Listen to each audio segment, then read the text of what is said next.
ሰዎች ስለናንተ መልካም ሲናገሩላችሁ ወዮላችሁ።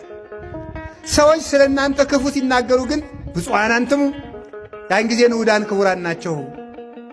አልቦ ገብር ዘያቢ ምግዚኡ ከጌታው የሚበልጥ ባሪያ የለም።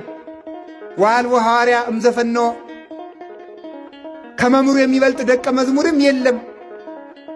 እኔን ከተሰደብኩ እናንተማ እንዴት አትሰደቡ? ስለ እናንተ ክፉ ነገር ሲናገሩባችሁ ዝም በሉ። ዝም ማለት አሁን ምን ይጠጋናል? በእውነቱ ማለት አንድ አባት አባ ጋቶን ነው ቅድም የነገርኳችሁ። አንድ ሰው መጣና ሌባው አጋቶን አንተ ነህ አለው። ዝም አለው። ዘማዊ አጋቶን አንተ ነህ? ዝም። ሰነፉ አጋቶን አንተ ነህ?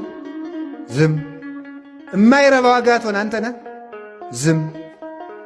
መናፍቁ አጋቶን አንተ ነህ? አይደለሁም። ለሃይማኖት ሲባል ዝም አይባልም ማለት ዝም የማይባል መቼ ነው የሚለውን ላመጣላችሁ ነው። ስለ ራስ ዝም ማለት የባልንጀራውን ስድብ የሚታገስ ሰው የክርስቶስን መስቀል ብለተ ዓርብ እንደተሸከመ ይቆጠርለታል። ሲሰደብ ዝም ያለ ሰው